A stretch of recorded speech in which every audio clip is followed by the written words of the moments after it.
I helped my friend's mom cross over unexpectedly almost a week ago, and I wanted to share with you, as I was given permission, some of the things that she realized as she was crossing over, with the intention to demonstrate the power of spirit and the intentions that they have for us, regardless of what our relationship was with them in the physical. I found out about this because my friend's wife called me and was concerned about her husband. He had flown there to be with his mother. They thought that she was going to be starting an immunotherapy, but things unraveled, and that's not what happened. And the hospital was suggesting that she go to hospice.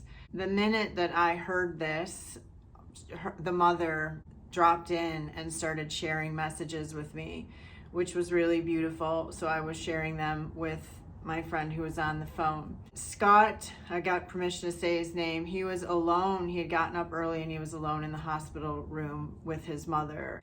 He had just lost his father not even a year ago and kind of went through the same process. So there was concern about him not having support. So the mom came and said, I did this intentionally. I intentionally have him here alone because I know that my shortcomings affected him the most. He has two other siblings, but it affected him the most for all these reasons. And I brought him here to be alone with me today so that I could now, in the space of power. And so we want to explain a little bit about that is when people are in the crossing over process, they're in this beautiful acceptance and sort of awareness that it's not this painful loss, and that's hard for us to comprehend because of course we're still in our human minds, and we sometimes take it personally if, for instance, they decide to get a DNR or they don't want to be resuscitated, and these things is because they're already in the understanding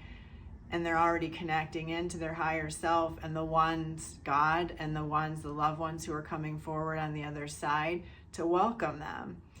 And so it's different for them. So she was already in this process unbeknownst to her family.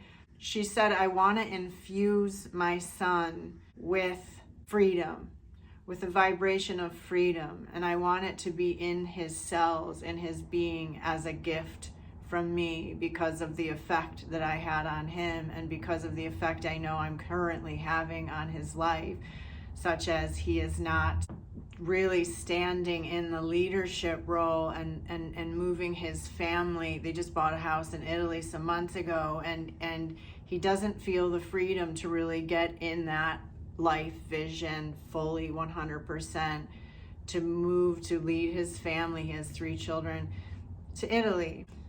And I've gotten permission to share this. And so I watched her, even though she was laying there and at this time she could still talk, but she was communing with me from her higher self. I had never met her. I watched her even just as she was laying, and she was infusing him as he was sitting there with this freedom, like wrapping him in it and like infusing it into his mind. And she said, he will have this, of course, he will feel grief, but I want the overriding emotion to be freedom. And I want him to be free to be excited about his life with his family and his future and everything that holds. And I want him to move towards that, like with abandon, basically. It was so beautiful. And this is the intention of spirit. This is the intention of our loved ones, whether they're crossing in the crossing process or they're on the other side. And it is one of the most profound truths to be witness to.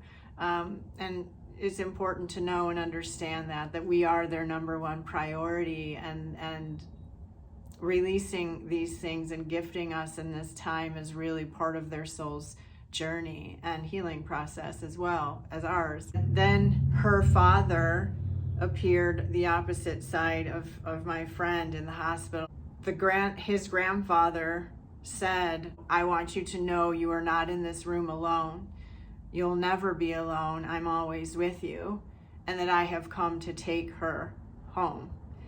And which, my hair is standing. And it is just the most beautiful thing. And she was in this peaceful place of knowing, even though her eyes were open still, that she really wasn't fully there.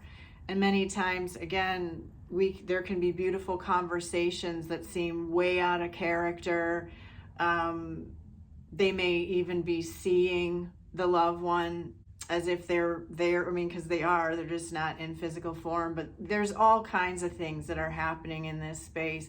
And to be witness to this beautiful, even though her life ended up being hard, she created this really beautiful leaving, and with such intention, and it was just so beautiful. She was starting to struggle to breathe and things like this, and we knew that she was shortening the time. I said, well, Laura, the next step is intubation, and she said, yeah, but she decided she doesn't want a DNR. And so she was clearing the pain of that choice, because her family was taking it a little personally. They, of course, were scared, and we want to do everything we can to keep them here in that moment. But it's never a decision that's made to hurt us, or that we don't matter, or that they don't want to stay here with us. She, as an ex-paramedic, I kind of knew the process of what was happening here. So I said, Laura, this is probably going to start going pretty quick. And then shortly after that, she wasn't communicating anymore. So she told me in that place, she said, I'm going to die at 12 o'clock your time, which is Pacific Standard Time. And I loved that she was she was showing the power of spirit, because, and it's an honor to share it, because it's the truth. So I told Laura, I was like, she said she's going to die at 12 because she didn't want to go to hospice. And she said that she didn't want the uncertainty, A, and B, she was just ready to go. She was completely prepared and at peace, and allowing her body to sort of relax into it so that she could leave. Many times when the body stresses or there's anxiety, it can tend to hold the spirit, hold the soul. I've seen that as well. So she said, if I am taken to hospice, I will die right when I get there, because I don't want to be there. That was a pretty profound statement. So I told my friend on the phone, I won't be available at 12 o'clock. Unfortunately, I'm going to have my phone off, but please let me know, what happens, and I will check my phone when we get a break. I was just going to wrap the conversation, and suddenly the mom, whose name is also Laura, popped in right before I was going to hang up and said, hey, ask her for a picture of me.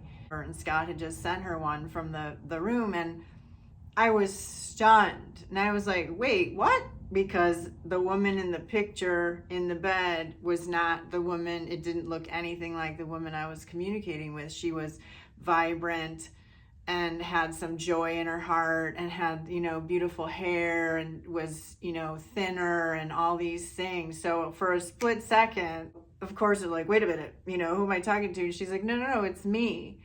And I was like, wow. And she said, yeah, I remember, I now can see in this place of where the higher self is coming in, and she's already kind of starting her review. She said, I can see the place where I came to a crossroads and I took a right instead of a left, basically.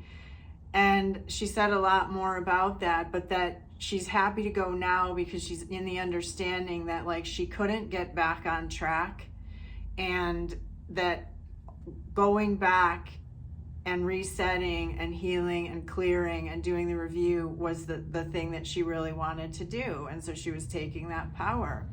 I turned my phone on at 12:30, and my friend Laura had said, they just got to hospice. And then within the same minute, she said, and now she's gone.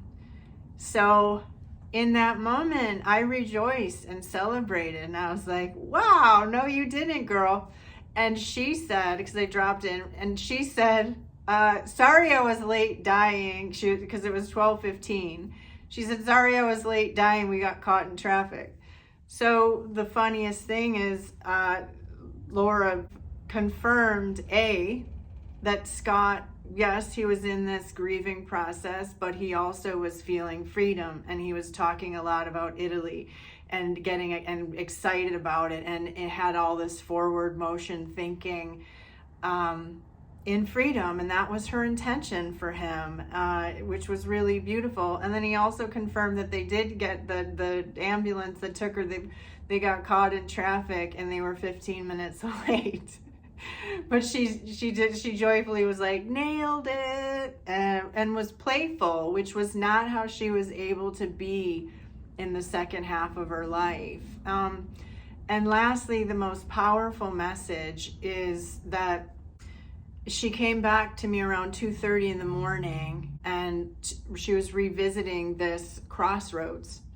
I love to learn from spirit. So I said, hey, in your review now, you know, that you're in, and you're looking at that crossroad period of time, is there anything that you see that you could have done different or would have done different? And she said, I would have, no matter how I felt, I would have crawled my way to joy every single day, even if it was just a little bit, because I can see now that if I could have done that, I would have been able to find my way back and taken a different route. So that's the most profound message. So let's all crawl our way to joy, or be in joy, whatever level that you can find or be in, because this brilliant soul is now sharing that that is a way back to self,